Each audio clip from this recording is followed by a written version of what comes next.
I don't know if you heard that, but we're going to record this session as well.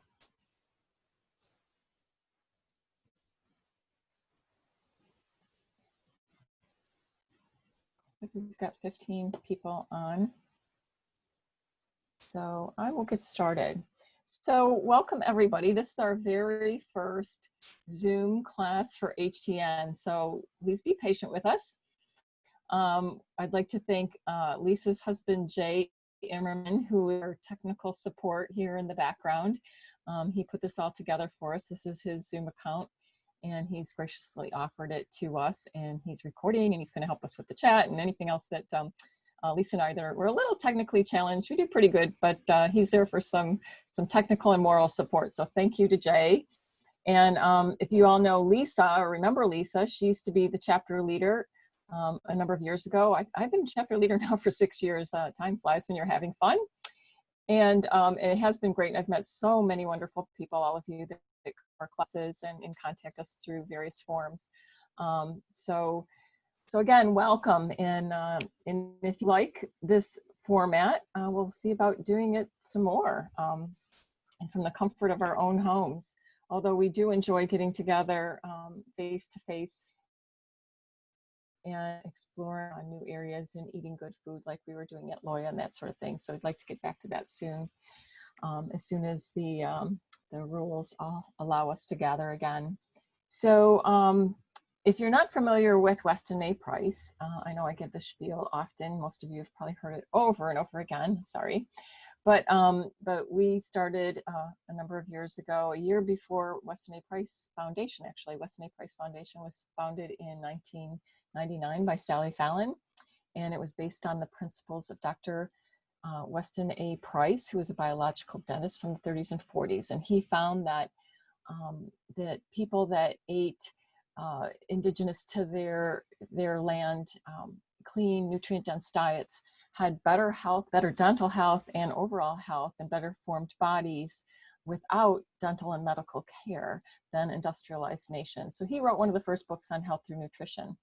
So with that, if you're interested in any of our Weston A. Price cookbooks written by Sally Fallon and a few others, you can contact Joan at our, where she stores all of our materials. She's got everything. She can mail it to you, or you can pick it up at her place in Madison Heights. She'll work that out with you. And I would have some numbers here close to me while I'm talking, because her phone number is 248-828-8494. You can find all this information on our website as well at htnetwork.org, or you can email her at info@htnetwork.org. So thank you for supporting us by showing up to this, and when you show up at our physical locations as well. If you feel moved to donate, you go to our htnetwork.org website, and there is a donation there. Or you can, work with Joan to donate in any other fashion you'd like, with a check or a charge card or whatever, through PayPal.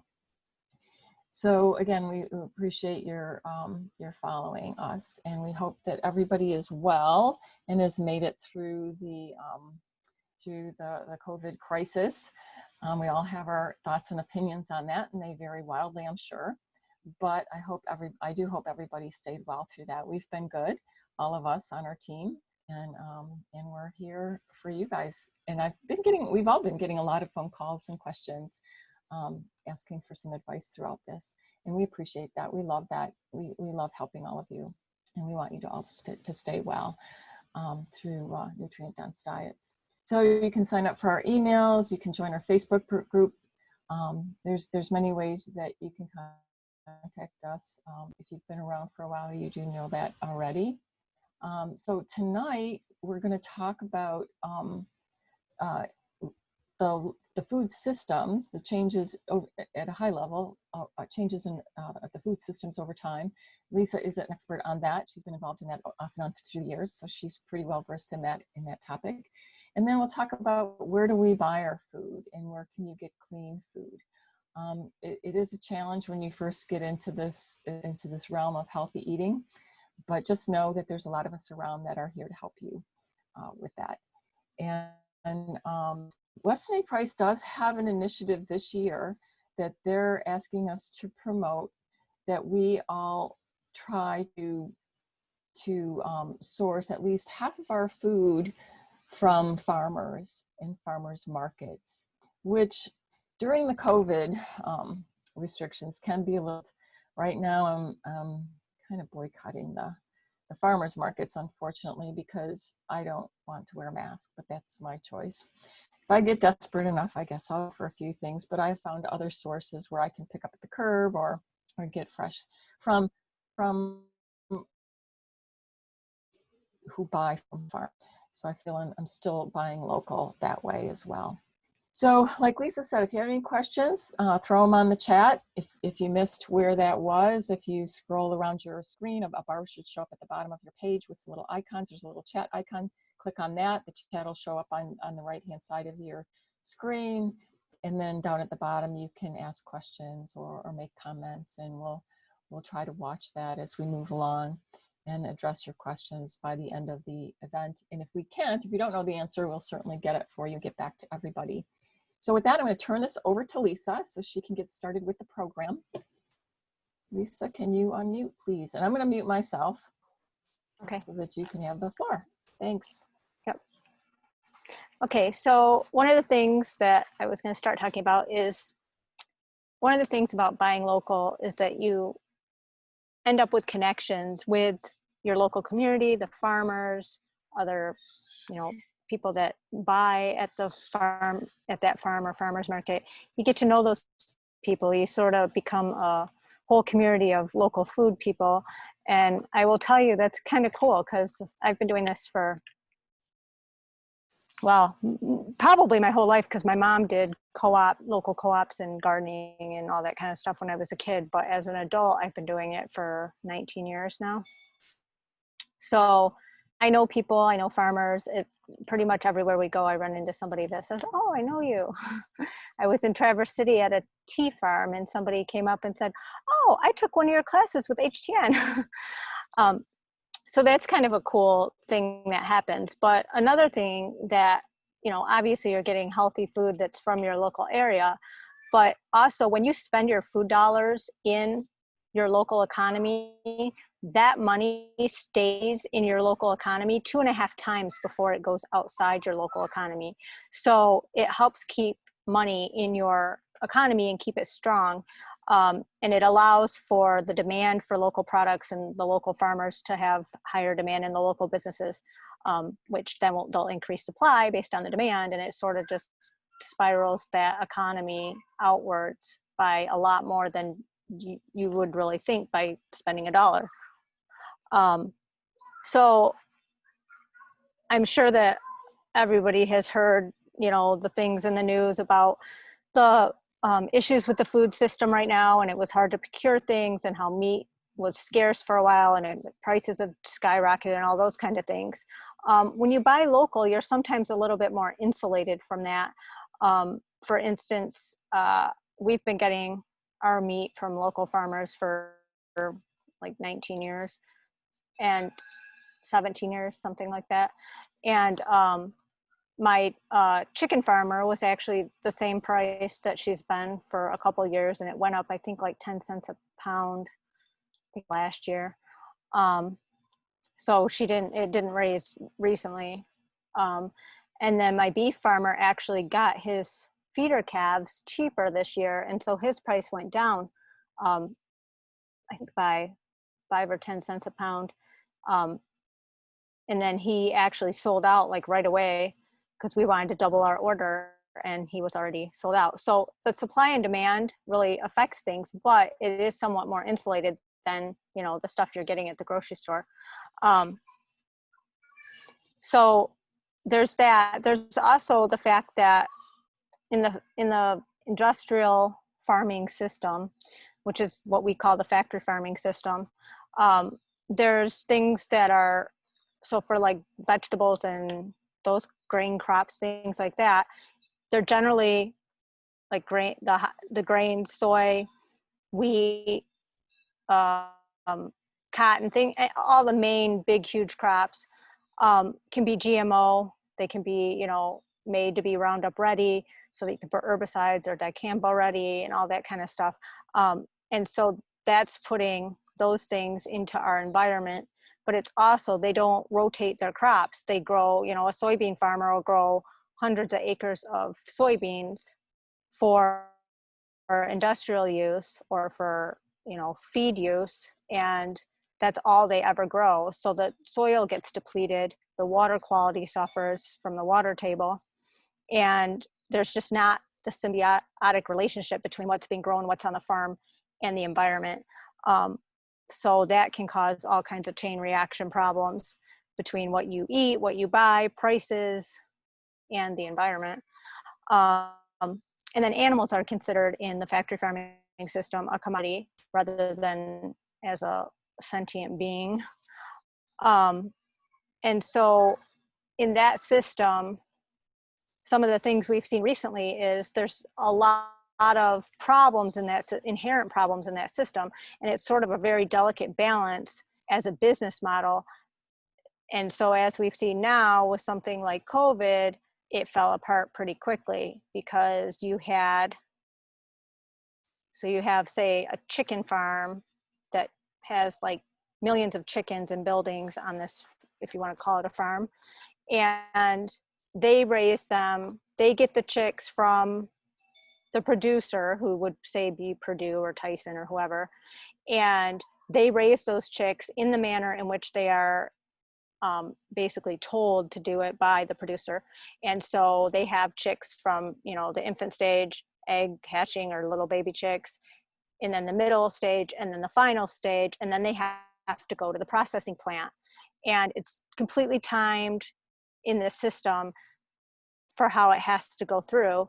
And when you have something like COVID and you have a whole bunch of people sick at one of the main processing plants, the plant had to shut down for like 2 weeks. Well, they don't have 2 weeks to just keep these chickens there and let them keep growing, because they have so many buildings for the chickens that are ready to go to market. They got to get those out, hose them down, get the next batch of middle-aged chickens into there so that the next batch can come through. And it's a system like a factory. And so what happens when they can't send them to the processor, they had to call the herds. And so you probably saw some of the videos where beef farmers had to call their herds, and chicken farmers were, you know, gassing whole huge buildings full of chickens, and pig farmers had piles of dead carcasses. That's what happens in that kind of system, because they can't just keep the animals alive and keep feeding them and keep loving on them and all those things that happen in a small farm. And now the son just got me, Jay. Sorry. So it's not sustainable when there's any link in the chain that goes down.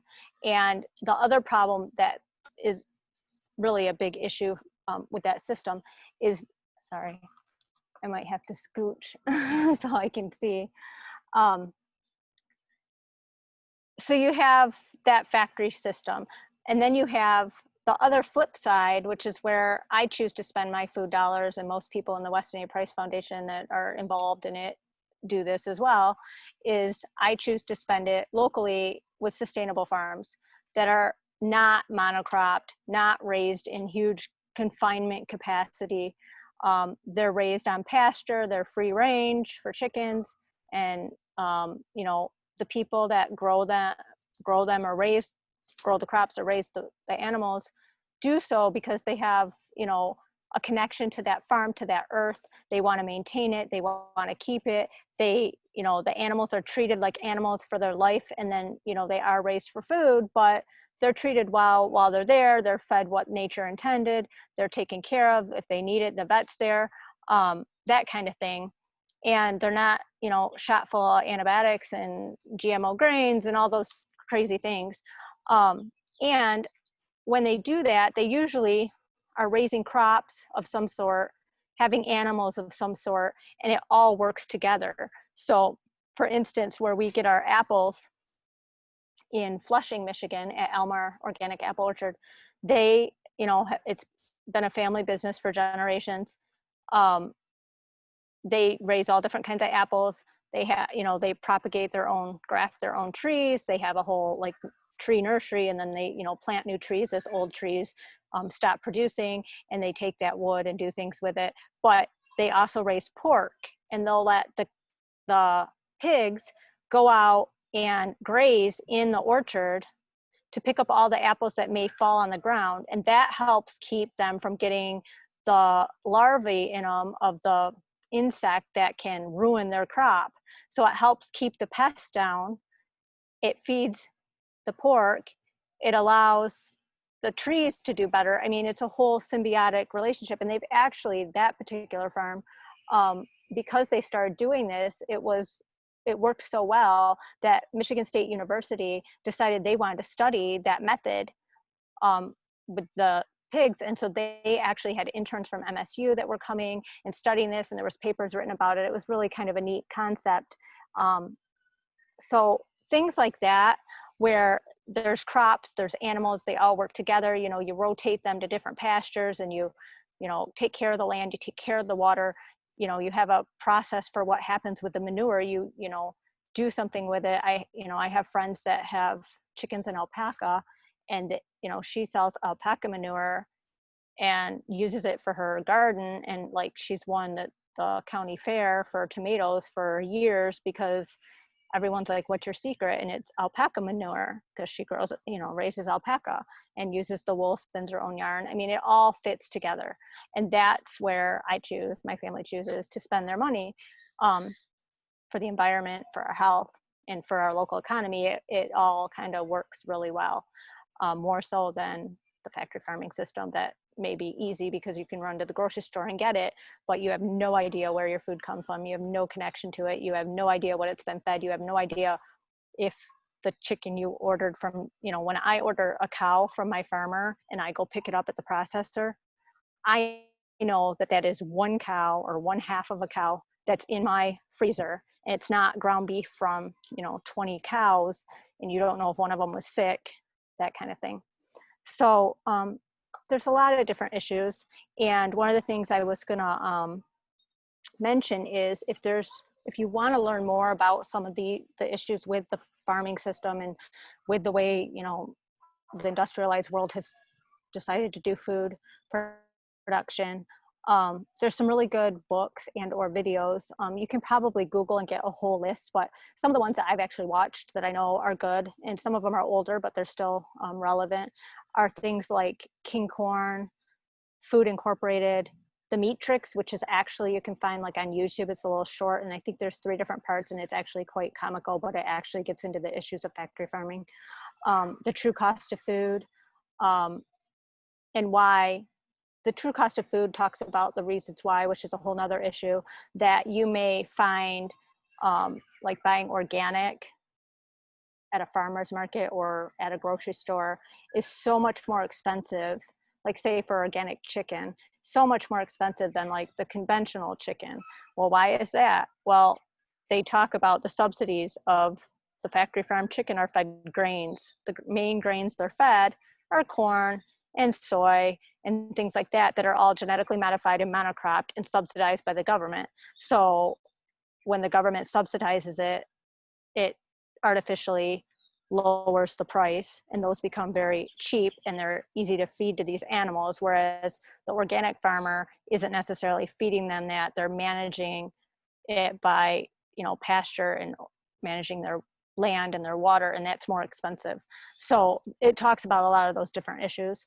It's a really cute little short video. You might even be able to find that one on streaming somewhere. Another one's The Future of Food, In Defense of Food, Fed Up, and Food Matters. And then there's a whole list of them that I've never seen that I want to watch. So if I watch them and find out they're good, I will post on our Facebook page, our HTN Facebook page, and let you know. But there's a whole big, huge, I mean, people have studied this for a long time about the factory farming system and the problems with it, but it was just interesting to me because, I mean, I've studied this for nearly 2 decades. I'm a lawyer. I did legal work pro bono for the Farm to Consumer Legal Defense Fund. I've met lots of farmers in Michigan. I've looked into these issues and researched them for you know, almost 2 decades.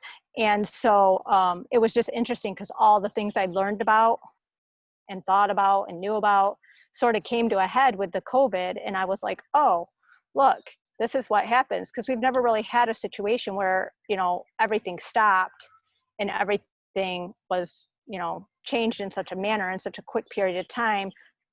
And so like seeing the big farms not being able to get rid of their animals to process, and like they had 3 major processing plants shut down in the same 2-week period. That's unheard of, and that's why you couldn't get chicken and everything's being rationed. So it was just interesting to me to see all these things that we had talked about. And I said to my husband, I'm sort of glad we got into this when we did a long time ago, because we had food in our freezer, we had sources for food. So this is why I like to try and help people get to that point, because there probably will be some other reason why the industrial food system collapses at some point. And it's better to be prepared. So another thing that has happened with all of this lately is that because of the problems sourcing food, I have, and probably everybody else that sources food locally has been inundated with people. How do you do this? Where do you find it? Where do you go? A lot of my friends and family know that we've been doing this for a while. So they're, you know, they contacted me, hey, where do you get chicken? Where do you get beef? Where do you get this? Where do you get that? And with that local demand multiplying so rapidly, it's been hard for the farmers. They've tried to, you know, accommodate as much as they can, but I do know that a lot of farmers are having issues as well, you know, being able to meet the demand right now. I will say, like, just last night, we picked up our first chicken order of the year from our poultry farmer. She's in the Thumb area and we belong to a buying club. So my husband went to pick up our order of 25 chickens, and we ordered back in like the beginning of March. And she said that usually at these drops, she has like 100 chickens that she's bringing to various people. And this time she had 150. So she increased what her demand, you know, the demand was by quite a lot for one drop. So anyway, and I've heard the same things from beef farmers and other farmers. In fact, I was at Oakland County Farmers Market the last few weekends, and just to go shopping. And one of the farmers I know there that has, you know, been involved with HTN in the past, he said that his main problem is he's got cattle, and usually in the summer he takes them to a local slaughterhouse processor like every couple weeks to have stuff for the market. And he's low on most everything because he can't get appointments because they're so inundated, partly because the big processing plants are shutting down and even the medium-sized ones are shutting down because of COVID. So a lot of those farmers are having to use the small custom processors. And so they're getting, you know, it's really hard for them to fit enough farms in. So my beef farmer actually he had such increase in people wanting food from him that he sold out of the amount of cattle that he could raise, and he had already, you know, scheduled them to be slaughtered in October, but he had a lot of demand. So he talked to the farmer where he gets his feeder cats from and made an arrangement that that farmer would raise them for him, because he basically raises them in the same way, and they're the same, you know, where he gets his cows. So there's the same breeds of cows and everything, and he would sell them. So it's kind of being a middleman. But he said that they literally could not get appointment at the slaughterhouse. They were booked until December. So he ended up having to go with September, and it's like they're all booked up. So, you know, it's a little unusual right now for all parts of the food system, but these farmers, you know, hopefully will be able to have systems in place and the processors for in the future, and they'll be able to have more capacity, and hopefully some of the demand will remain. So we talked about the videos. So that was pretty much what I was going to talk about as far as the food system stuff goes. And then I was going to mention, and I have a document that I typed up for this next part, and I'm going to see if there's a way that we can put it either on our Facebook page under files. I'm not sure, I haven't looked at our group lately to see if we can put files there, or we can try and, I'll get Jay to put it on the website or something. If that doesn't work, I can email it to people, but I'd rather just have it where they can download it. But it's basically just basic information on how to find local food resources. Now, I mean, I'm in Waterford. I don't know where everybody else is. People could be everywhere via Zoom. So, you know, me telling you where I get my food might not be the best way for you to, you know, source things, because it might be far from you. There might be somebody close to you. And we don't always know outside of our general area, or we might know a few, but we usually can help you find ways to get those resources in your area. So one of the ways is obviously to contact your local Weston A. Price Foundation chapter, which we probably are your local one, but there's several in Michigan. So, you know, if you're closer to Ann Arbor, or if you're, you know, closer to Grand Rapids, or you know somebody there, there's chapters in various areas. And the Weston A. Price.org is their website, and they actually have a link for a list of chapters. So you can find your most local chapter, or if you have a relative in another state, you can find the local chapter to them and help them with this too. That's kind of my first place I usually go when I'm looking for something, even on vacation sometimes. And so another really good place is ask on social media. You know, there's groups for almost every locality. I'm on some local groups to my community. I'm right at the cusp of two different communities, so I'm on both. And a lot of people were asking, you know, does anybody know where you can get a half a cow or a freezer beef or chickens or this or that? And so sometimes I would answer or send them to somewhere they could find what they're looking for. So that's another way, is to ask on some of your social media, because there might be people that know. And then some other ways to get local foods are farmers markets. Farmers markets are a great source. Obviously in Michigan, most of them are only for a certain short growing season of the year. But if you go to your local farmers market, you can ask the various farmers, you know, how do you raise your beef? Do you grain feed? Are they pasture raised? You know, are you organic? Even if you're not certified, do you know, follow organic methods? And decide what you think is, you know, what you're willing to compromise on. I mean, I tend to not care if they're certified organic, because they have to pay for that certification, but I do want to know that they're raising them in a, you know, biodynamic, sustainable manner, not feeding them GMO grains, things like that, pastured as much as possible. Obviously in the winter, you can't really pasture in Michigan, but they can feed them, you know, dried grass, hay, things like that, and not give them a whole lot of grain. Depending, and then with chickens, you know, if they're free range, that kind of thing. So it just, you know, you have to ask these questions, and but you can ask at farmers markets. Most of the farmers want to talk to you. They want to get to know you. They like it when you're interested in how they do things. As far as vegetables go, you can just ask them, hey, do you spray? Are you organic? That kind of thing. You know, they may say, well, sometimes we spray in the beginning, but we don't spray the whole time. And so if that's the only place I can find something I need, that might be acceptable to me in some circumstances, you know, that kind of thing. So you just have to kind of figure out what you want and then ask those questions to the farmers. And I've never had a farmer who was upset that I asked them. You know, it took a while for me to figure out exactly what I was willing to buy and what I was willing to not buy. I've been doing it long enough now that I can pretty much ask a question, and depending on the answer, you know, and I'm always polite. I always say, oh, thank you, I'll be back, or whatever. And, you know, just kind of leave it at that if it's not something I want to buy. You have to sometimes be careful. I usually look into farmers markets if I'm not familiar with them, on what their policies are, because some farmers markets will not let vendors sell there if they're not produced by them, or produced locally for that matter. And some will. So like, for me personally, I usually go to the Clarkston Farmers Market, but they're only open for a short period of time during the growing season. So like this year, they're not opening till June 27th, then they're open till sometime in October.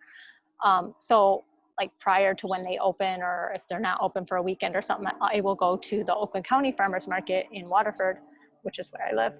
And there's lots of different vendors there. They're not all organic or sustainable. There are several that are. And but they will allow them prior to when the growing season really gets going, to sometimes bring in stuff that they don't grow. So this year, because they are the area that serves like Pontiac and some other, they're kind of a county market, so they serve a lot more communities. They allowed one of their big vendors to bring in stuff from like Easter Market and whatever, so that people could get food when it was hard to source at the grocery store. So they had just like regular standard produce that you would find like at the grocery store, but it was a one-stop for people that have a harder time getting to places, and they take the food stamp cards. So, you know, for them it was, she told me that they were only allowing them to do it for a short period of time during COVID. So sometimes you just have to kind of know how your market operates, and make sure that it's something that that person grew and they know how it's grown. Then there are things, so there are, if you need to find a farmer's market, there's a couple different ways online. Michigan.org/farmers markets has a list of a bunch of farmers markets in different parts of Michigan. And then Michigan has a farmers market association that many markets belong to. They kind of like advertise and help with different things for markets, and they have, they kind of have meetings where they form like standards for how markets should be run and that kind of thing. So it's their website is mifma.org, and they usually have a list of farmers markets too by region and that kind of thing, city. So you can look up and see where there's farmers markets in your area. I mean, you might have gone to one, but maybe there's some others that you want to check out. And some markets meet different days, so it's kind of nice. Like I know if I really want to go to a market and I can't go on a Saturday for some reason, that Birmingham has a Sunday market. A couple other ones have Sunday markets. So, you know, it's nice to know Springfield Township, which is part of Clarkston, has a Sunday market. If they're, this year, I don't know all the for sure's of who's opening and who's not, but it's nice that there's a few Sunday markets if I can't get to a Saturday market or I can't find something I want. So that's just some things about farmers markets. There's also, you may have heard of the term CSA, which is Community Supported Agriculture. It's basically a subscription program from a farm. So you basically pay up front ahead of the growing season, and then you get produce for a certain number of weeks during the growing season. So basically it gives the farmer money up front, improvements and outlays, you know, crops and tools and seeds and all that kind of thing. And then you are guaranteed to get, you know, whatever they have. They divide it up by how many shares they have, so they're members. And you know, if you know there's a tornado and there's no food, you know, all kind of share the devastation. But if it's a huge great year for, you know, a certain crop and you get a whole bunch year, so you know, you get what they can grow, but they get their money up front and they know they have a market for their food. So it's kind of a win-win for both. I loved it. They retired and moved out of the country, so that's why we stopped doing it. But it was absolutely a wonderful experience. And now a lot of CSAs, you just pay and then you get a box either delivered to your house or a drop point, or you pick it up at the farmer's market or whatever. But some of them require work hours. The one that we had belonged to required work hours, so there was a set number of work hours for each family, and so you could go on work days or go another time and help them. You could help them with harvest or help them when they were planting or different things, and every man hour work counted. So like my husband and I both went, you know, day. So that's a different kind of way that you can get produce, you know, a farmer. If you want to find a list of some CSA, I mean, I don't think it has every CSA there is, but it's a good place to start in your area. It's localharvest.org, and then they have a section for CSAs. So another type of way to source local food is a co-op format. So a co-op is a business where the members own it and decide on how it's operated. So there's growers co-ops, there's consumer food co-ops, there's, you know, co-ops that are basically like a store. You pay a membership fee, you help, you know, there's usually member meetings where decisions are made, things like that. And you usually get a discount on purchases, you know, helps with the cost. So you have to, you know, ask around to find a co-op. Some co-ops operate more like a buying club and some operate more like a grocery store business. So if you've ever been to, like, there's People's Food Co-op in Ann Arbor that's more like a store, but you have to possibly do work hours or pay a higher fee. There's one in Traverse City that I've been to that's almost like a Whole Foods, but it's actually run as a co-op model. So the members get a discount, and then, they have member appreciation days and different things. And then there's meetings if you want to be involved in that part of it. It's called, I think, Oriana or something like that. Anyways, there is a list that you can find for different states of co-ops. I don't think it's all inclusive, but it's a good place to start. It's co-op, COOP directory.org. And then you just search for Michigan. And then there's buying clubs. So a buying club is more like a group of people who go in together to purchase things to get either a cheaper price or to source from a place, because some places require a certain order amount in order to deliver. So then, if you go in with everybody, you would be able to meet that order amount and possibly get a cheaper price, or at least source things a little easier. Sometimes it's not easier, as Susan and I know from the co-op that we are, the buying club we belong to. So you can ask around locally for buying clubs. There's different companies that run them, and then there's some that are just private type of things. I know I used to belong to one that was through UNFI. It was in Fenton. I don't know if it's still around, but you can always contact UNFI and ask them, hey, is there a local buying club for you in my area? And I'm sure they can get you the information on who runs it. Susan Randall and I belong to one with Azure Standard. That's a company out of Oregon. And basically they have all kinds of different things you can order. You place your order online. There's a minimum amount you must order. There's a minimum amount that the group has to order. And then they give you the day of the drop, and you have to go meet it where that is and get your stuff at that time. Ours meets in Oxford, and it's got its pros and its cons. It's nice because I can get things in bulk, or I can buy things that are harder to source sometimes. I got some of my plant starters there this year, and they actually were really good. But it's also a roll of the dice if things are in stock and that kind of thing. So there's always a learning curve to these things. But there's also independent buying clubs. So the CSA that we used to belong to in Davisburg, she, had a farm and raised food, and we belonged to that, but she also sourced from other local farmers and had sort of a buying club.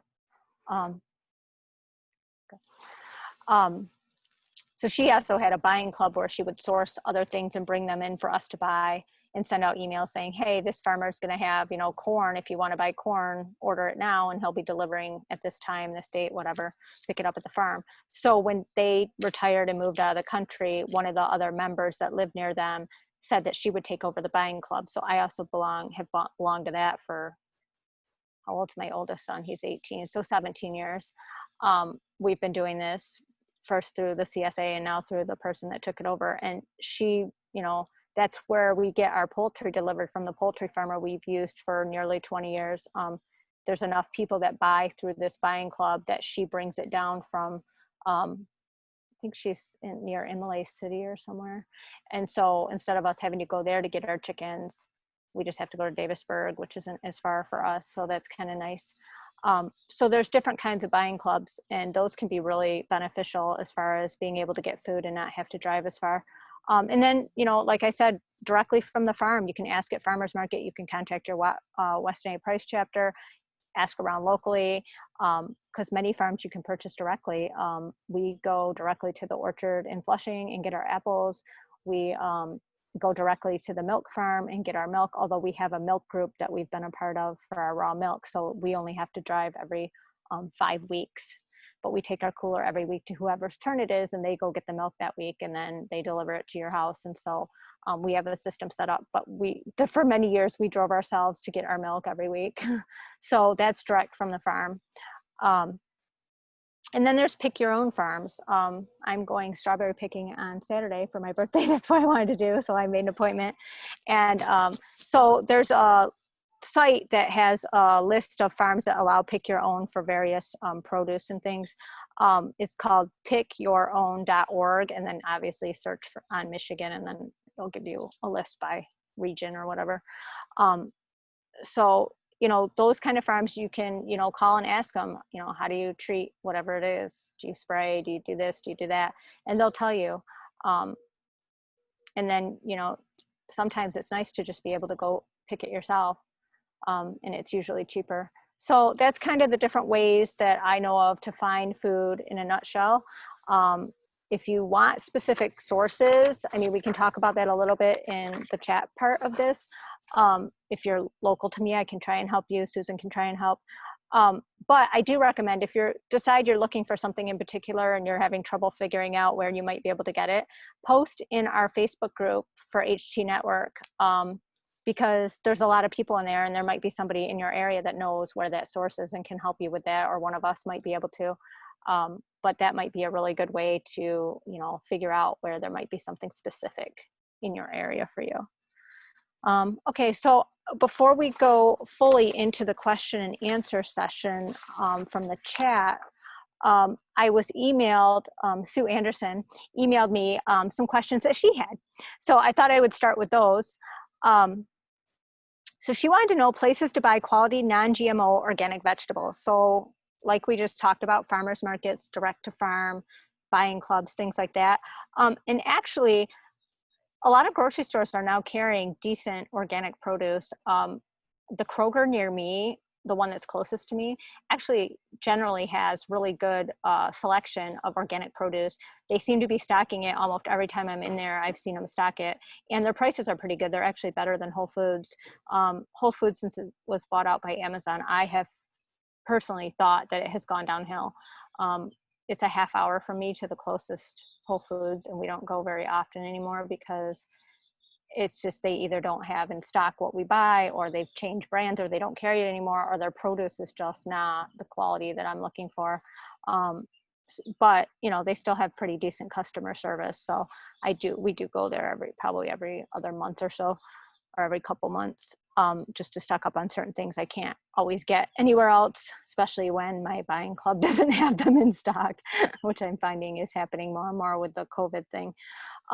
So those are some ways to get organic vegetables. A lot of farmers markets do have some organic producers, or at least no spray type of, even if they're not certified organic. So I don't know where Susan is located, but if you're anywhere near me, I can help you with specific actual like farm names and which markets and things like that. So good local sources for starter plants for a new vegetable garden. I'm not exactly sure if you are looking for specifically organic. I'm not as picky on my starter plants because honestly, almost all starter plants are in a potting soil mix that I'm not as worried about it being certified organic or anything. And they literally put the seeds in, and as long as I know the variety, I pretty much know my ones that are hybrid versus I don't buy GMO, obviously, and which ones are, you know, heirloom and that kind of thing, just because I've gardened like my whole life. So you can always ask at a nursery. Some of the smaller mom and pop nurseries actually grow all their own and don't import them. So they might be a really good source. Like I usually would go to Bourdain's to get some things, and then I get some things at Wojo's in Ortonville because it's not too far from me. But one of the places that I've gotten for years plants is Senzori's farm. They're a farm in Michigan, and I don't know exactly where they are located. It's like towards the northwest, I think. It's in Ceresco, Michigan. Ceresco, Michigan. But they are at the Royal Oak Farmers Market. They're a longtime vendor there, and during the season when it's, you know, pre-harvest season, just before the growing season, they have plants at the market that you can buy, but they also are the ones that supply Whole Foods, at least locally to Metro Detroit area. And so a lot of times when you see all the plants, all the starters for vegetables and different things outside of Whole Foods, it'll say from Senzori's farm. So that's who that is. And we actually know them, and they're really great. They are organic, and I've never had really a problem with any of the starts. I've gotten herbs and all kinds of different things from them in the past. This was the first year I didn't actually get any because with COVID, they had an issue with getting plants to Whole Foods, and they were taking orders online and bringing them to Royal Oak, but I did not get a chance to go there. And I actually grew my own starts for the most part this year. I didn't buy very many. So what I did buy, I ended up just getting at the local farmer's market because I was there and it was easier.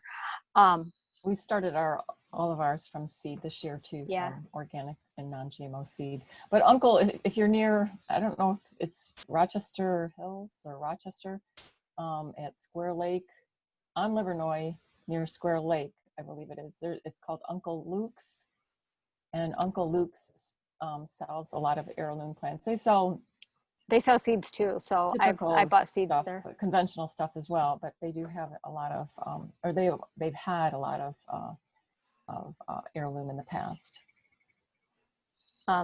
Yeah, I've gotten seeds there and some different inputs for the garden that I've needed. I've also, a friend told me, oh, my husband's writing where to get non-GMO seeds. Okay, so that must have been somebody's question.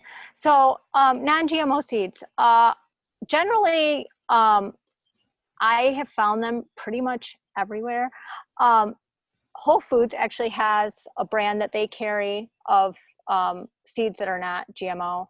They're most of them are either organic or sustainable, but they all have the non-GMO label. I can't think of the name unless I go get my seed binder. I can't think of the name off the top of my head, but I've bought those seeds before when I need something specific that I can't find. There's a couple brands. Yeah, and then I've ordered online. I've ordered from M.I. Gardener, which if you want to garden and aren't, need help with gardening, like he has a YouTube channel and a blog, but his YouTube videos, like I've learned so much because over the winter I basically was like watching gardening videos, and so I really like his videos. I learned a lot about different areas and different things to do. And I've been gardening my parents' garden when I was a kid, so I've been gardening a long time, but you always can learn more. There's always new techniques or new ways to do something or a new way to try things.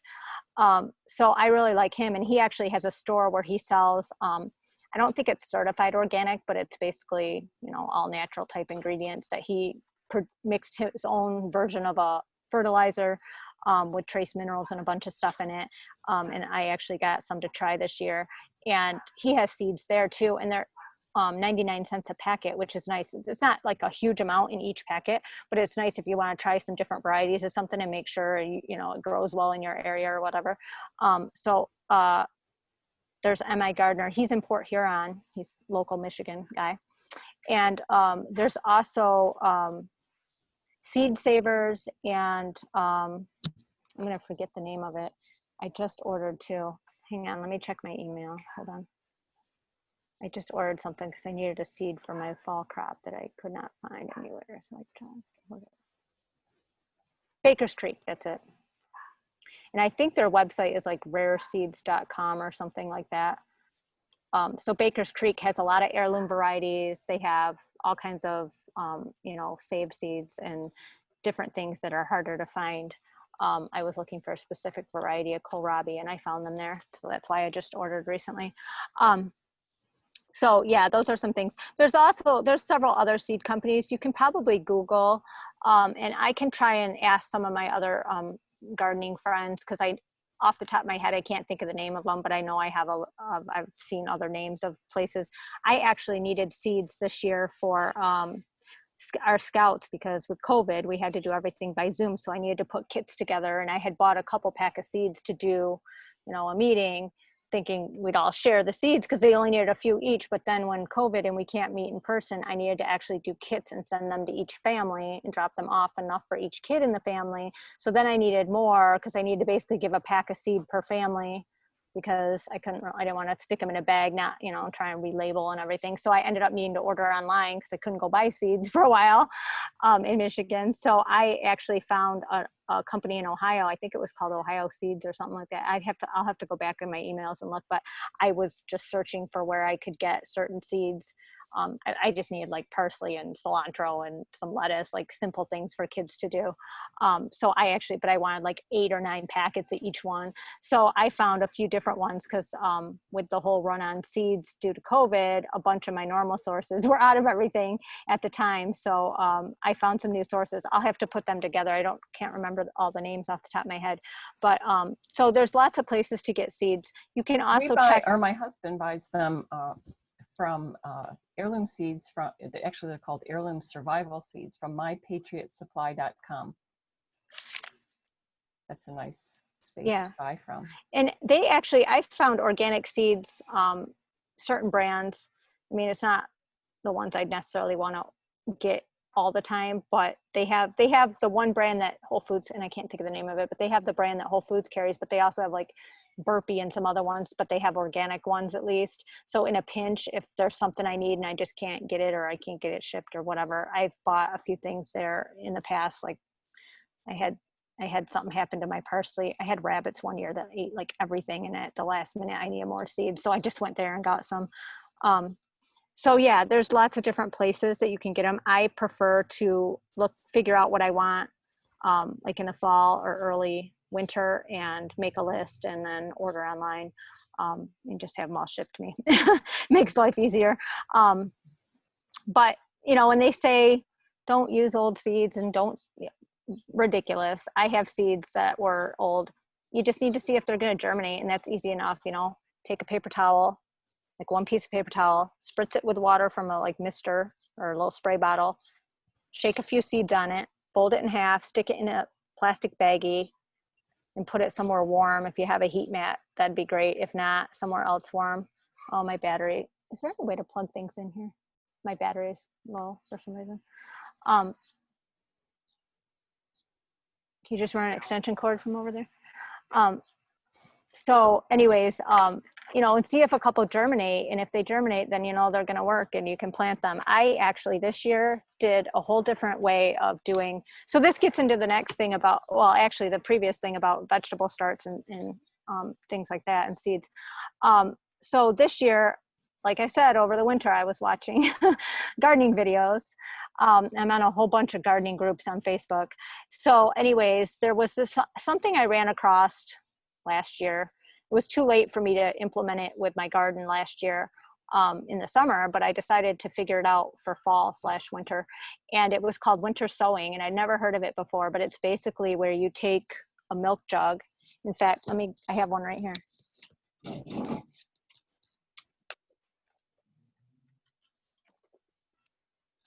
Okay, so you take any kind of jug. Oh, hold on. I use some bigger jugs. I find the gallon size one work better, but I don't know if you can see this, but see, it's just, you cut it so that it like flaps open so it's not cut here. And you put potting soil in it for about 3-4 inches. And then you just scatter some seeds, wet it, hook it back together, tape it with some duct tape. You don't have to fully tape it like perfectly, but you get the gist of it. Keep the lid off it. And in the winter, you just set it outside. Now, I ended up, just because life was crazy busy, I didn't end up doing it till like the beginning of March. When we started having all this COVID stuff coming down, it was like we weren't quite as busy. So my son and I just set up a little portable heater in the garage with a table and potting soil in all our jugs. And my husband and I cut and you put holes in the bottom for drainage. We got the jugs already, and then my son and I filled them with stuff and labeled them. There are a few tricks you'll learn, but there's plenty of videos out on YouTube about how to do it. Anyway, I thought, I'm going to do this, just put them out in the winter. And then as the weather starts getting warmer, they will germinate and start growing like a mini greenhouse. And then, when they're getting to the point where they're filling up the jug or pretty good size, you open them and, they're already hardened off because they've been outside basically. And then you can, transplant them. So I thought, I'll try it. What have I got to lose? If not, I'll go buy starts. But I've got all these seeds that I haven't used, not using them all. And so we just took the seeds I had and put them together. We couldn't really source seeds very well at that point in time. And so we just used what we had and did it. And I think I did about 30 jugs. And I think all but about 4 of them were successful. I learned that peppers don't do well that way because peppers need a lot of heat to germinate and to grow. And so it's not a good way for them to germinate. I had my jalapeno peppers that germinated some, but the rest did not. So I bought a heat mat for next year to germinate my peppers inside and grow my starts inside. But this year I just ended up buying pepper plants, pepper starts. But it worked out really well, and you can do herbs and all kinds of different things. So yeah, I was really happy with how it turned out. And if anybody is more interested in it, besides just the YouTube videos, I can give you more details on exactly what I kind of learned of the good and bad about doing it. I had some failures and some issues that happened that were okay, but I also have pictures of some of my jugs and what they look like. The one that I have here is actually, I just actually did this like maybe a week and a half, 2 weeks ago. So it wasn't actually winter, because I wanted some basil to plant with my tomatoes. After the tomatoes got a little bit bigger, I wanted to put some basil in there, because basil doesn't like terrible heat. And so they'll do well under all the foliage of the tomatoes. So I just sprinkled some seeds, and they're already like little babies. I planted some of them already, but in a different pot. But you know, they'll keep growing in here. I just had them on my porch and made sure they stayed moist. But so that's a really easy way to do things if you don't have room for grow lights and all the starts. Like I don't have all that room in my house. So Lisa, that's one way to get starts. Yeah. what are those plastic packs that like apples come in at Costco? Yeah. I've seen people plant in those. Yeah. Because you just flip the top over on them. Right. Yeah. And anything that'll make like a greenhouse. So like the things that the salad comes in, you know, like the salad greens and stuff, all those little with the lids, all those you can use. What I've heard from people that have used all kinds of different, some people even use like the Rubbermaid kind of clear bins with the lids, and they just punch holes in the lids and stuff. The only issue with those that I've heard of, I didn't use any this year, but are that it's fine to get them started, but since they're not as tall as a jug, you're not going to be able to let the starts grow as long, because they'll hit the lid and all that kind of thing. And so, you know, it's great for just starting the seeds and having little tiny starts, but then you're going to have to, you know, figure out something to do with them when they get bigger than that shallow depth. Right. So that's the only issue. I mean, we don't buy store milk, and I don't really buy things that come in those gallon jugs. So I just put online, hey, does anybody have any empty water jugs, you know, juice jugs, milk jugs, whatever. And I got a bunch from friends. I had people just leaving them on my porch. It was awesome.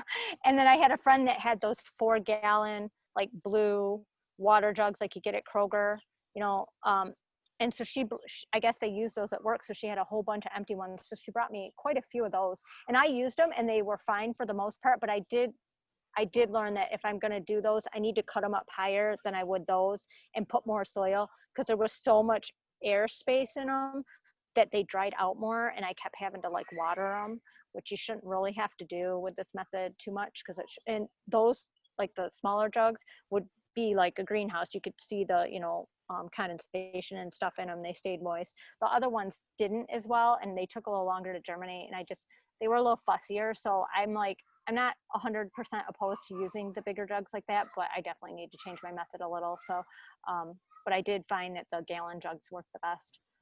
I did have problems with, we had that windstorm and they knocked over some.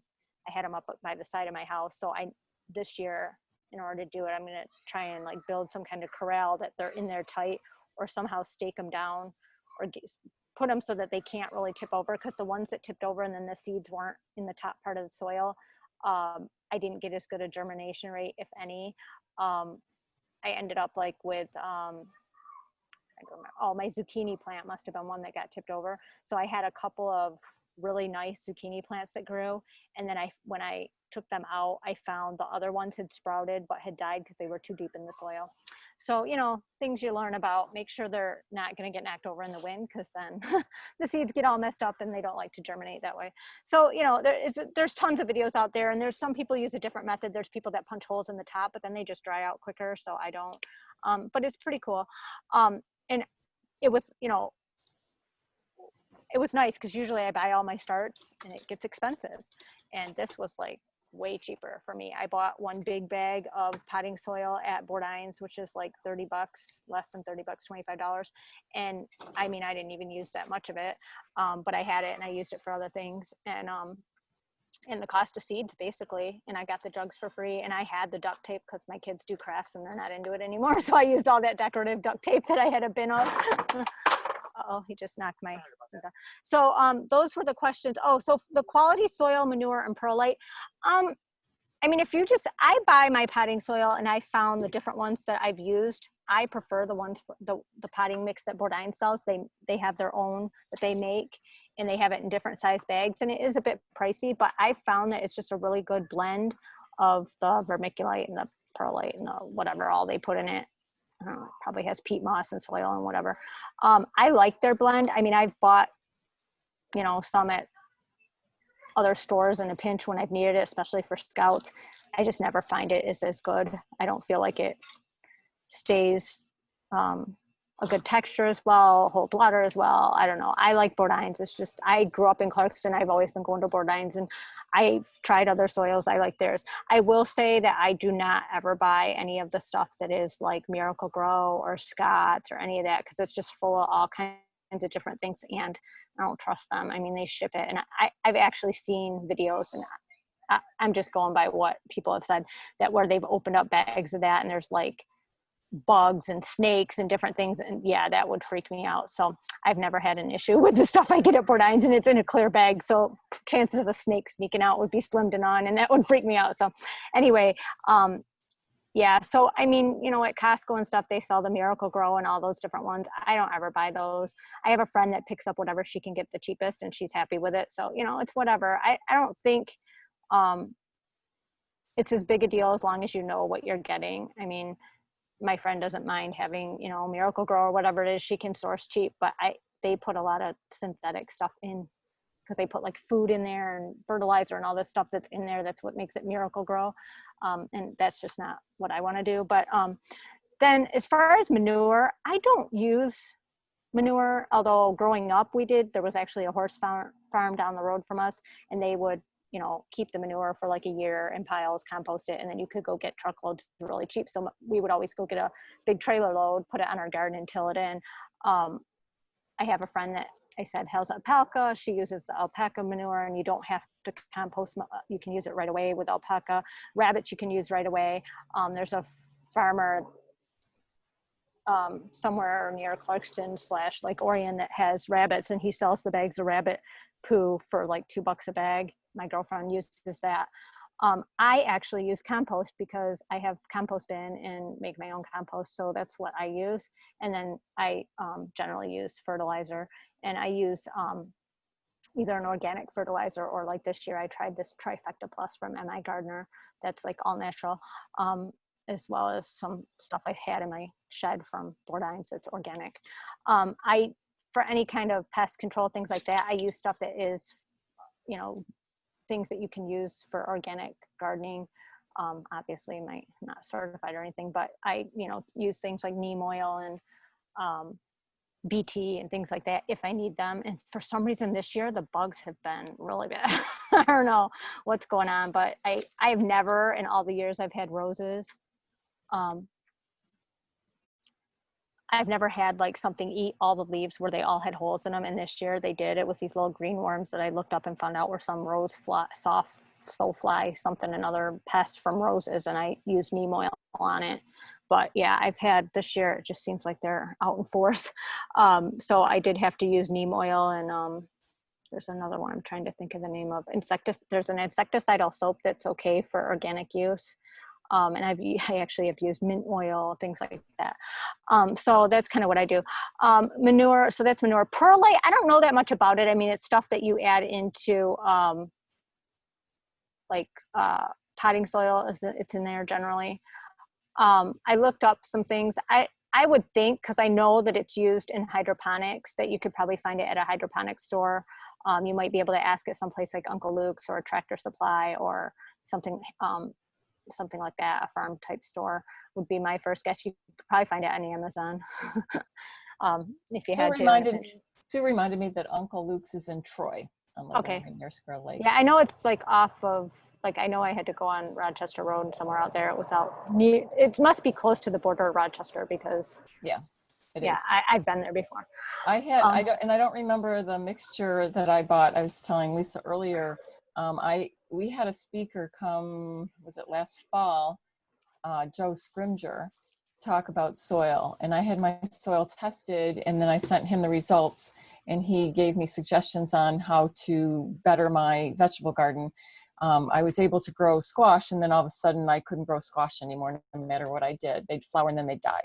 So we discovered in chatting back and forth that I had been feeding my my garden with some good topsoil, and then organic compost kitchen scraps that I put in a bin and turned to compost and then put it in there. I didn't have any animal manure or animal compost in there. So it was just all plant-based, and that's what I was missing. So my balance of pH and the whatever, he used all these scientific terms about the soil. All I said was, what do I put in there? And he gave me the name of some stuff. And I'm sure if you went to Uncle Luke's and told him that you're having trouble growing this, that, or the other, or what can you do to enrich your soil, they'll tell you what to get. We got one bag of whatever it was he told me to get. It was, I thought he said an 80-20 mix of something, but it was more animal based. So we threw that in there, and so far things are growing like crazy this year. Everything is doing better. So that was our missing key for us. Okay, so one of the questions that came through was, are there any compost bins that aren't plastic? And that's just really good timing because I just did a new compost bin. So we had one of the square with the lid and the little door that you lift up to dig your compost out for probably 10 or 15 years. It was given to us by the people that own the CSA. They got some new one when we were part of the farm, and she said, hey, you want this old compost bin? And it was, you know, a little beat up when we got it, and we've had it all these years, but it was literally falling apart. It was plastic, and we couldn't get all, the little door was like too small. You couldn't really get all the compost out. And I knew that there was more compost down in there, but then you've got all the new stuff on top, and it just wasn't working well. And all those videos I watched, and my gardener had a whole video about compost and how he does his 6-week compost. And so I watched it, and I then made my husband watch it and said, I want you to build me this. So I literally, this past weekend, him and my son built me a new double compost bin made of pallets. So it's just basically, you know, 3 sides, and then they're hooked together. So I needed 5 pallets that we got for free. And he just nailed them together, and then basically they're open. So they're open on the top and they're open in the front, and you just do your compost and you throw all your stuff in the one, and you let it sit for a couple weeks, and then you turn it every couple weeks, make sure it stays moist. And basically you turn it from the middle out, so that he said the middle should be hot enough that it looks like an ashy gray. You want to turn that up to the top and get all the stuff that's not composted yet into the middle, and it'll, you know, and so after 6 weeks, you've basically got nice rich compost. And he said, and then you just leave it for a week to cool before you use it.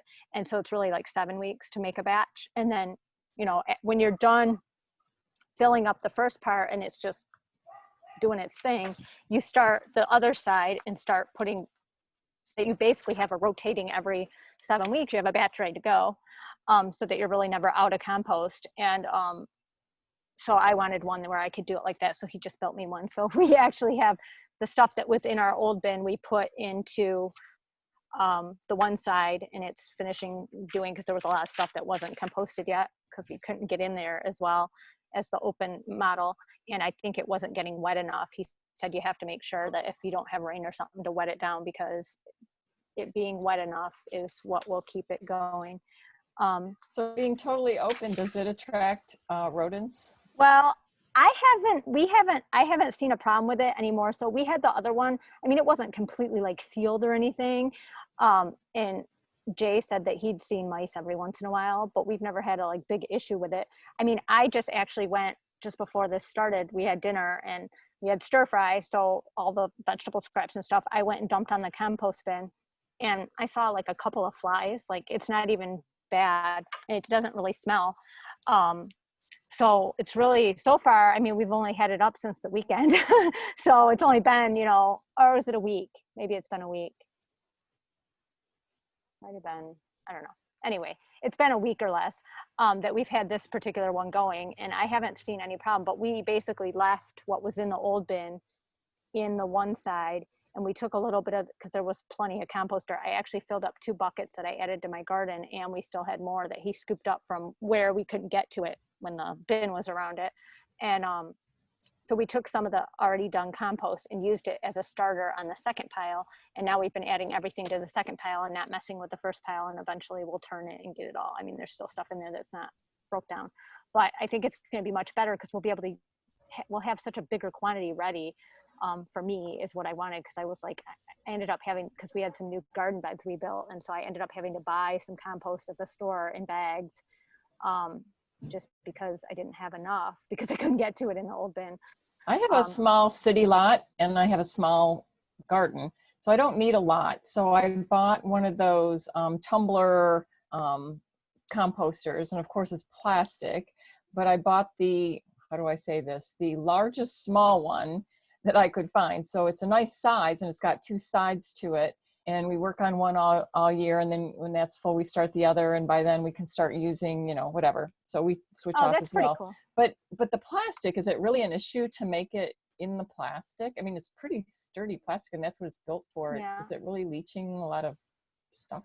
I wouldn't think so. I mean, almost every one I've ever seen is plastic, except this particular model I saw from this particular video that we decided to do. I had used one of those tumbler ones because, you know, ours was giving up the ghost, and I knew that a couple years ago.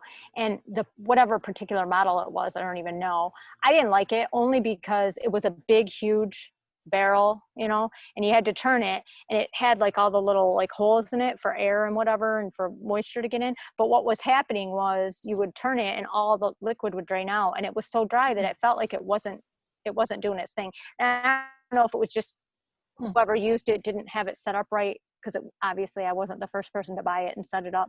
It just didn't work for us. I ended up giving it away. Ours vents, it must vent on the sides because it doesn't leak. Okay, this one leaked. We could not keep the liquid. And it's on a stand. It's a nice compact little thing for our little This was city on a lot. stand, and obviously but it was doesn't big. smell, so it doesn't bother the neighbors or us. Yeah, I wouldn't be too concerned about plastic. I just, because of where we live and we had the room, the free pallets worked well for us, and I wanted to be able to get quantity, because I have we just bigger garden. You have a bigger family. I'm feeding 6 people, so you know, yeah. So that's kind of, I haven't had any problem with it attracting rodents. We have it on our side yard by our shed, and so I mean, we're not out there a lot. I mean, we are now because we're using the shed for mowing and gardening stuff, but you know, in the winter, I don't think it would be such a problem. I don't know. We'll see. If it is, I guess we're going to have to revisit getting another one of the turn ones that has 2 sides. Because the one we had didn't have 2 sides. It was one, and then we just couldn't get it to, it wasn't doing anything, so we just stopped using it. So are there any other questions? No. Okay, that was pretty much. Oh, I see that Mike posted Uncle Luke's is on Livernois, just south of South Boulevard. Thank you, Mike. I had that all wrong, but I knew it was out there somewhere. Places to get food too. So like I said, I might not always have relationships with farmers at farmers markets because of COVID right now, but we did get some good Amish meat at and some supplies at the Peacock Farm on Rochester Road, and that's near 19, and Troy, I believe that is as well. And then what's it called? The Peacock Farm. Oh, yeah. They have great Amish. We got an Amish turkey actually at the beginning of COVID. We had a Thanksgiving dinner, and then we had leftovers for we had the bones for bone broth, and we had leftovers for turkey pot pie and turkey nachos and turkey sandwiches and turkey whatever. So that was great to hold us over for a while and fill the freezer. And then I like to buy meat typically when it's on sale, because it is a little pricey, but it is the best meat I've purchased from anywhere. Is an establishment called Farm Field Table in Ferndale. They initially started a restaurant called the Mulefoot Gastropub in Imlay City, if you've heard of that. And now that's called something Tavern. I want to say it's not Howard's Tavern, it's Hiram's Tavern. in Imlay City. But anyway, the family owns a number of establishments, but they started their own farm because they didn't have enough good clean meat to serve in their restaurants. So they started their own farm, and now they have this butcher shop, and they sell so much meat privately to consumers and a lot to restaurants in Metro Detroit. They source it. So if you go to some restaurants, you'll see farm field table meat listed on their menus, and that they had to start, they couldn't even produce enough for all of that. They ended up partnering with a lot of other farmers who meet their qualifications and requirements for clean, grass-fed, sometimes grain-finished, depending on what it is, animals and meat. So they have fabulous, I've never tasted meat. It's worth the price. It's so nutritious that you don't need to eat a lot. And it makes up beautifully. And we save the bones for the bone broth, in the fat, and we save the little bits to throw in tomato sauce, or, nothing goes to waste in our house. So, but it's fabulous source. And then oftentimes online they have special packages, or you get free chicken with whatever, and package you buy, and great supplier of clean meat. These guys are fabulous, young guys, twins actually, that run it. Susan, Mike wanted to know what was the name of the place you said in Imlay City? Oh, it's called Hiram's Tavern is the restaurant. Okay. So there's also places that you can get delivery. For a while I was doing, I still get some things, but I haven't really gotten meat because I haven't needed it. It's called Michigan Farm to Family. I can put a link on the HTN page if you want. But they basically, I don't know if anybody was familiar with Door-to-Door Organic that used to be in business, and they went out of business like right away. Well, one of their suppliers was this company. And when Door-to-Door went off, they usually do like restaurants and other things. So they didn't really do like direct to the consumer. They were more like to restaurants and stuff. And they were like a distributorship type of thing. But they would distribute to door that went directly to consumer. Well, when door stopped, all of a sudden that a lot of the farmers depended on that resource, and consumers too. So they kind of picked it up and said, well, we already have delivery trucks because we were doing restaurants and stuff. So they started where you could order and have it delivered to various places. There's sites all over. And if there's not one in your area, you can be a drop site. There wasn't one really close to me. So my house is a drop site, and they come, I think it's like every 3 weeks. And so you have like an order by date, and you can order, they have a minimum, I think it's like $65 minimum. And then there's like a delivery fee of, I think like $5 or something. And if you're the drop site, they waive that fee or whatever. And I only became the drop site just because there was nothing else. And I had been doing door organic and wanted to be able to source some of my things. So I started using them quite a while ago, and I still do get some things there that I need. They have different cheeses from like local, and now with COVID, they're, falling into that whole having trouble sourcing things. So trouble sourcing things from, their sources are having demand issues and all that kind of stuff too. So they're actually started sourcing a little bit further away from what we normally consider local. So they're getting some stuff from Wisconsin and Indiana and things like that for the time being. Just so that they have product, because they were like couldn't source ground beef and some other things.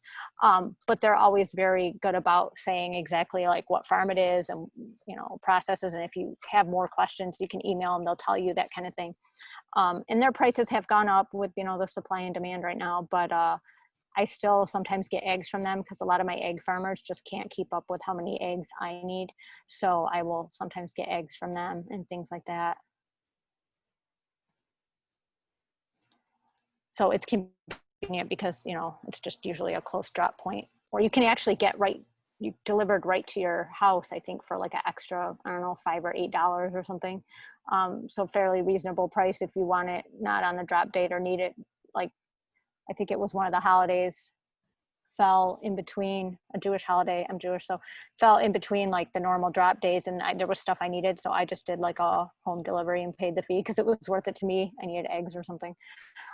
So I did that. So that's convenient. And there's some other things that aren't necessarily local, but at least organic, like Imperfect Foods has, where you can get an organic box. I actually just tried that because a friend of mine was doing it. That's produce. And then they have other stuff you can shop for. you know, there's lots of things if if you need the convenience of it delivered right to your door. I know one of my friends was getting meat from Michigan Farm to Family and some other places, and she's fairly new into the whole local foods thing, and they're not, totally, they've kind of dipped their feet in. But she found, somebody told her about Butcher Box, I guess. And so she started doing that, which I guess they have like pastured and standards and things like that. So she's been doing that and she's been really happy with it. It is pricey, but. Mike mentioned Pure Pastures. They have 2 locations, one in Plymouth. Yeah, they've come to HTN stuff before. Yeah, they have a lot of good products. Yeah. They've expanded the store. It is, but it's nice if you really want to stock up. They have a huge variety of farm food, and so you can just go and stock up once a month or every other month. Yeah. One of the questions mentioned was John Henry's. Now, I've never ordered from them, but I have friends in the local food movement that swear by John Henry's and have gotten their stuff. So I don't know all the ins and outs, but I know lots of people that think they are really good, so they get stuff from them. So I buy their bones for bone broth, and they were the best and least expensive bones that beef bones that I could find for a long time. But now I'm thinking that Farm Field Table, their bones are cheaper. I bought I don't know how many pound bag for $12, where at John Henry you're paying, I don't know, I don't remember how much per pound. I know it was cheaper than Crestwick and many other places that our circle was buying, and they were giving me their prices. I know it was almost half of what other people were paying for bones. Yeah. And occasionally I'll buy some meat, because if you spend $50 with them, you get a stamp on a card, and after so many stamps, you get something free. I don't remember what it is, but so if I'm close to $50, I'll buy some of their meat, and it's been good. I'll have to keep that in mind because we're out of beef bones right now, so I might have to go. They also sell butter and cheese. But, yeah. Yeah, I've heard good things about them. I've just never, just because it's a bit of a drive for me to Royal Oak. What was I going to say? Oh, yeah. So it's interesting because the supply and demand does affect price, and with COVID and everything going on right now, prices have gone up everywhere in the grocery world, in the food world for the most part. But even before that, I remember we did, HTN does classes. We have been for years. I've been involved with it for probably 15 years. We did an event where we had talked about making bone broth and using bones and all that. So we had farmers there that had meat and bones, and specifically ask them, make sure you bring bones, that kind of thing. And I remember that they were cheap. Like they were $1 or $2 a pound. And I remember I got like a whole bag for like $15, and they were really good price, like a big bag. And now that same farmer is selling them for like $8 a pound. They're on to us. Yeah. They found out that the bones are worth something. So it's hard to find cheap bones anymore. In fact, I have a friend who's like, oh my gosh, even the cruddy bones are like $5 a pound now. So, yeah. So that happens. But, you can get, especially if you get the ones that have some meat on them, you can use the meat for soup, and, the bones for bone broth for all kinds of stuff. But that's one of the reasons why we buy.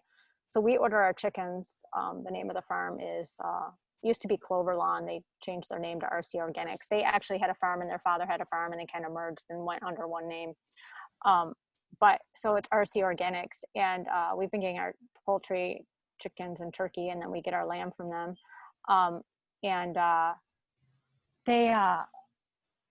So they sell, you buy basically a whole chicken, and it's by the pound. And then it comes usually fresh, although this year it was frozen. She must have been, because they can only get into the processor right now when they're available. So it probably had to be before our delivery day. And so they froze them. But you can get them for an additional fee, like cut up, like you would buy a package of chicken, 2 legs, 2 thighs, 2 breasts, all that kind of thing. Or you can get them, they actually sell them like smoked or half of chicken smoked type of thing for even more money per pound. But we just get them all whole, and we cut them up ourselves, because I want all those bones and all those little bits and pieces and whatnot. Like that's where the money is for me. That's what makes it worth paying, $20 some a chicken. But so we even, like when we process our chicken into what we're going to cook with it, if we wanted to bone it, we'll take the rest of the carcass with the wings and all the other stuff and just stick it in a bag in the freezer until we're ready to make bone broth. Mm-hmm. So you know, we'll do things and then use a bunch of carcasses to make a big batch of bone broth. But oh, something just flew. Oh, cottonwood, it's that time of year. So anyways, when we sometimes you know, fabricate a chicken and cut it up, we'll take all those little extra bits of skin and fat and stick them in a separate bag, and we keep we keep bag in our freezer of all the fat, and then for the Jewish holidays we render that, and the little bits of skin get crispy and we put salt on them and eat them. It's just a Jewish thing, and the kids are all like, oh, you're making gribbonis, which is what the little pieces that you eat that are crispy, like little chicken french fries, are called. And then we use the fat to cook with. It's just sort of a Jewish tradition, and we don't waste all those little flaps of skin on the tail and all those little things. We keep those in a bag. They're like gold. So, you know, we definitely get our money's worth. So people are like, how can you pay that much for chicken? And I'm like, well, because I use it for, you know, all kind of, we, you know, keep the livers and all that different stuff. And we get the feet, which they used to be free when you'd order chickens. If you wanted the feet, you'd get the bag of feet of all the chickens you ordered. Now they charge for them. So if you want feet, you just tell them you want a bag of feet and there's a price. I mean, it's not very expensive, but we keep those in the freezer and we add a couple of feet to every batch of bone broth because it gives you more gelatin. So, you know, we definitely use it all.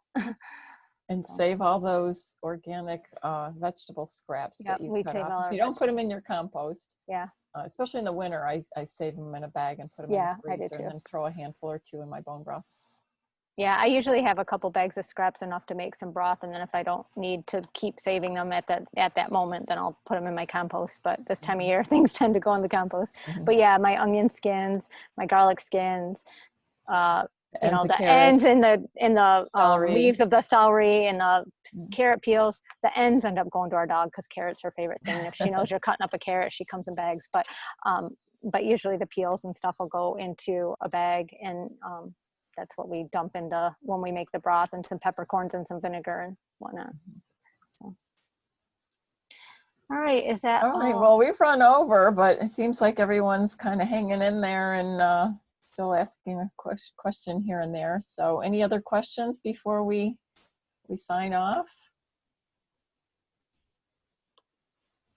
I hope you enjoyed. I hope you got some good information. Thank you, Lisa, so much for all that great info. And thank you, Jay, for managing the system behind us and the chat group and everything. I really appreciate that.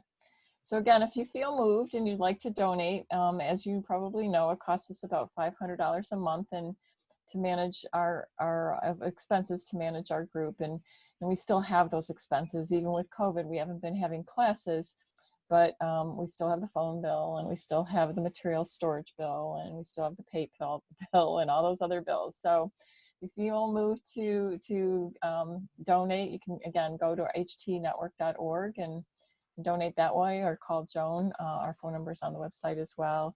Or tell others about us. Join our Facebook page, start some conversations, ask questions. Our followers love questions and they love to contribute and chat back and forth. So that's a great forum as well. And if you'd like to see more of this Zoom calling, we thought by now everybody would be Zoomed out with all the Zooms going on during COVID, but we really did want to reach out to you guys. So if you want to see some more topics and do some more of this, please let us know, and let us know what you'd like to hear from us. So have a good evening, everybody, and thank you again. She wanted to, there was a question about what the Facebook page is. Let me look real quick. Oh, I typed it on there. So it was I'll say it out loud. It's HTN Network, HTN the Metro Detroit chapter of the Weston A. Price Foundation. It's very, very long, but I typed it on the chat up near the beginning. So that again was HTN. It was under the co-op directory, the pickyourown.org. There it is, HTN the Metro Detroit chapter of the Weston A. Price Foundation. Join the group versus the page. You can join both, but the group is where you have the interaction and you can post questions and get answers and have conversation. HTN the Metro Detroit chapter of Weston A. Price Foundation. It's a long name. Yeah, and when you click on that page to join, one of the admins has to approve you. We will, don't worry about it. It might not be like immediately because we don't always log in there like every minute. We're busy gardening or sleeping or something. Or dealing with my 4 children. Yeah. So yeah, but I try and check it every day or whatever. If Susan hasn't clicked on it, I usually will click on it if I recognize somebody or whatever. Yeah. So yeah, so you'll be able to, once we let you in, then you'll be able to see everything and contribute.